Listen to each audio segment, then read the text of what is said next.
आम चुनाव का कैंपेन शुरू हो रहा है। 3 हफ्तों में पहली राउंड वोटिंग होगी और इस आम चुनाव में सारा फोकस प्रधानमंत्री नरेंद्र मोदी पर है। प्रधानमंत्री क्या कहेंगे, किन इश्यूज पर क्या पोजीशन लेंगे। इस इलेक्शन एक तरह से it is all about prime minister Narendra Modi.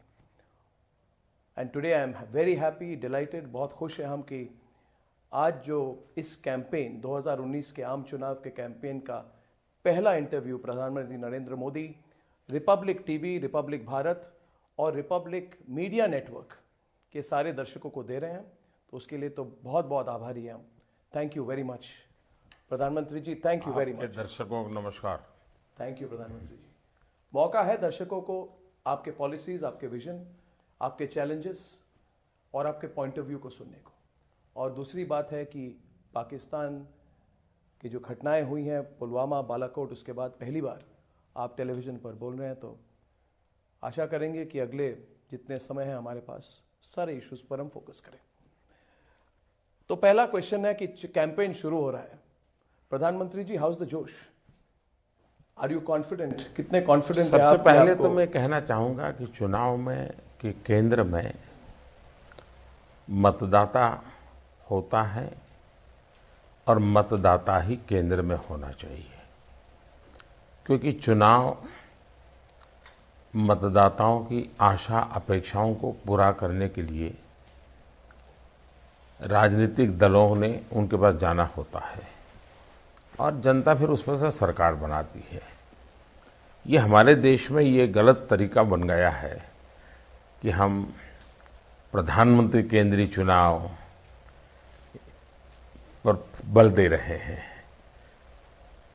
देश के उज्जवल भविष्य के लिए और हेल्दी डेमोक्रेसी के लिए चुनाव में सबसे ज्यादा तवज्जो, सेंटर पॉइंट मतदाता होना चाहिए, सिटीजन होना चाहिए। पर जब फोकस प्रधानमंत्री नरेंद्र मोदी पर है तो आप तो डिनाई नहीं करेंगे ये जो चुनाव आने वाला है, it is a personality centred campaign, personality centred election, जो भी चाहे। तो एक तरह से it is about prime minister Narendra Modi और प्रधानमंत्री री इलेक्ट होंगे कि नहीं। 5 साल सरकार में रहने के कारण बहुत स्वाभाविक है कि देश की जनता का ध्यान इनकमेंट गवर्नमेंट की तरफ रहता है और मैं एक सक्रिय प्रधानमंत्री रहा हूं, जनता के बीच में काम करने वाला प्रधानमंत्री रहा हूं। हिंदुस्तान के हर कोने में लगातार जाने वाला प्रधानमंत्री रहा हूं। तो उस अर्थ में तो लोगों के का ध्यान मेरी तरफ रहना बहुत स्वाभाविक भी है। प्रधानमंत्री जी, कल आपने 12:15 बजे टेलीविजन पर जाकर आपने घोषणा की कि हमने एसैट सैटेलाइट लॉन्च की है। बहुत बड़ी उपलब्धि है कि अंतरिक्ष सुपर पावर हो गया है भारत, आज स्पेस में भी सुरक्षित है। मगर बहुत तीव्र प्रतिक्रिया आ गई ऑपोजिशन से। उन्होंने कहा कि प्रधानमंत्री election model code of conduct का उल्लंघन कर रहे हैं। वो अभी क्यों अनाउंस कर रहे हैं, कल से रैली करेंगे, आज क्यों अनाउंस कर रहे हैं? 3 हफ्ते में वोटिंग आने वाली है तो वो टेलीविजन पर क्यों जा रहे हैं, रेडियो पर घोषणा क्यों कर रहे हैं? विपक्ष में छोटे कोई दो गलती करे, हो सकती है गलती, लेकिन कांग्रेस पार्टी जो कि लंबे अरसे तक देश में सरकार में रही है और काफी वरिष्ठ नेता जो सरकार के भिन्न भिन्न कामों को देखने वाले उनके पास है, तो कम से कम उन्होंने अपने लोगों से कंसल्ट करना चाहिए था कि आखिर है क्या, ये मोदी जो कह रहा है वो विषय क्या है। और मुझे लगता है कि शायद उस जो एक प्राथमिक ज्ञान चाहिए उसका भी उनके बयान में अभाव नजर आता है। दूसरा विषय है, इस प्रकार के एडवेंचर कहो या इनिशिएटिव कहो, अचानक नहीं होते हैं। ग्लोबल कम्युनिटी को स्पेस में हम इस समय ये हमें जगह चाहिए, कोई और आता जाता न हो, टकराव न हो जाए, उसका एक खुली जगह मांगनी पड़ती है, पक्का करना पड़ता है, और वो बहुत लंबी प्रोसेस से बात होता है। कहते हैं कि आज क्यों हुआ, जब इलेक्शन मतलब इतनी प्लानिंग थी, हाँ, तो ठीक चुनाव के कैंपेन के पहले घोषणा क्यों की प्रधानमंत्री ने? जब दुनिया की सुविधा के अनुसार आपको समय मिलता है, उस पीरियड में आपको अपना समय का उपयोग करना होता है। तो हमारे लिए ये समय आया था। अच्छा, ये चीज़ें ऐसी नहीं है कि आप उसको सोच करके रखें और कब करेंगे जी, और कभी कोई नई संकट पैदा हो जाए, ऐसा नहीं होता है। ये चीज़ें तो तत्काल करनी होती है। प्रधानमंत्री जी, आप कितने कॉन्फिडेंट हैं कि आपको 272 सीट भारतीय जनता पार्टी को इस चुनाव में मिलेंगे? How confident are you of getting 272 on your own और एज एन अलायंस, एनडीए के तौर पर? मैं आपके पहले सवाल को एक बार पूरा कर दूं, ताकि जहां तक इलेक्शन कमीशन के रूल्स एंड रेगुलेशंस का सवाल है, अगर मान लीजिए कहीं नेचुरल कैलेमिटीज हो जाती है, तो क्या सरकार उस समय ये कह करके रुक जाएगी कि भाई अभी तो कोड ऑफ कंडक्ट है, मैं कुछ नहीं करूंगा? ऐसा तो हो नहीं सकता है। कई बार ऐसा हुआ है कि election commission code of conduct लागू होने के बाद अभी भी राज्यों के बजट चल रहे हैं, बजट आ रहे हैं, भाषण हो रहे हैं, सब हो रहा है। तो आप ऑपोजिशन से रिएक्ट क्यों कर रहे हैं?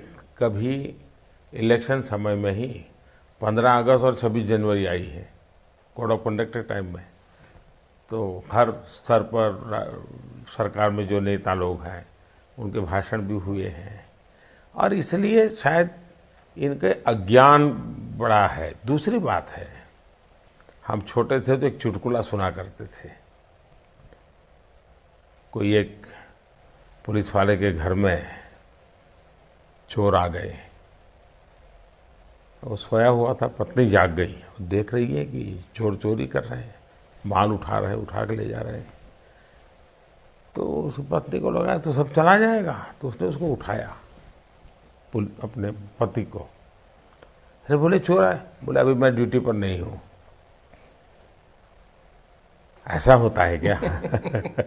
तो आप कह रहे हैं आपने टाइमिंग के साथ इसको डिसीजन नहीं ली, मगर कल तो रिएक्शन जो थे, तो ममता बनर्जी ने कहा इसमें बड़ी बात क्या है, एक ही सैटेलाइट मार गिराई। अखिलेश यादव ने कहा कि चीन तो पहले कर चुका है, और राहुल गांधी ने कहा कि ये ड्रामा है। देश की जनता ये विपक्ष के लोगों के बयानों को एक साथ इकट्ठा करके देखे तो निर्णय कर लेगी कि ऐसे लोगों के हाथ में देश कभी सुरक्षित नहीं रह सकता जिनको प्राइमरी नॉलेज नहीं है, ये पक्का कर लेगी।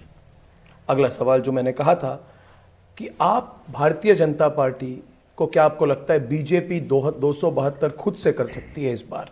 और एनडीए ने जो पिछली बार 300 से ज्यादा सीट की उपलब्धि की थी, आपकी क्या एनालिसिस है? आपके मन में क्या आंकड़ा है रियलिस्टिकली? पिछली बार जब चुनाव में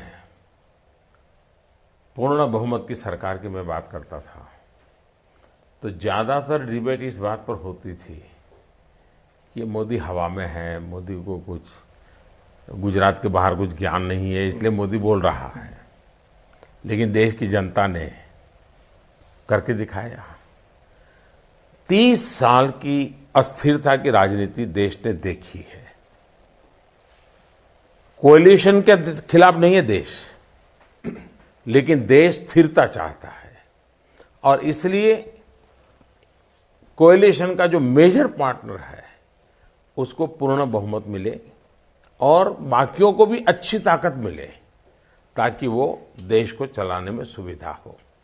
और 5 साल में जो हम अच्छा कर पाए हैं, उसके पीछे एक कारण देश की जनता का मैंडेट है। उन्होंने पूर्ण बहुमत वाली सरकार बनाई।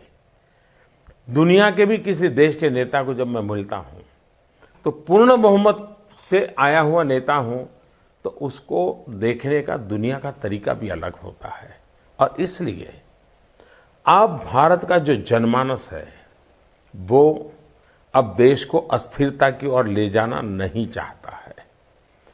दूसरा, 30 साल की अस्थिरता और 5 साल की पूर्ण बहुमत वाली सरकार, दोनों का फर्क आज जो 30-40 साल की उम्र का मतदाता है या उसके ऊपर का मतदाता तो भली भांति समझ पा रहा है। तो एक तो जनता ने मन बना लिया है कि सरकार बनेगी, पूर्ण बहुमत के साथ बनेगी। और मेरा अपना अनुभव और मेरा राजनीति का जो भी अध्ययन है, एक राजनीतिक विद्यार्थी के नाते, पहले की तुलना में बहुत ही प्रगति होगी।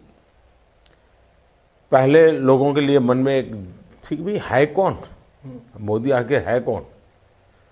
अब तो उनको पता है कि भाई सुरक्षा का मामला है तो मोदी ने क्या किया लोगों को पता है, गरीबों के कल्याण का काम है तो मोदी ने क्या किया लोगों को पता है, मोदी की नीति क्या है, मोदी की नीयत क्या है, मोदी काम किस प्रकार से कर रहा है, वो आज देश की जनता भली भांति देख रही है। और इसलिए मैं साफ मानता हूं कि चुनाव में पूरी तरह भारतीय जनता पार्टी पूर्ण बहुमत के साथ और पहले से अधिक सीटों के साथ, और हमारे सारे एनडीए के साथी भी पहले से ज्यादा ताकत से जीत करके आएंगे। और तीसरी बात, कुछ क्षेत्र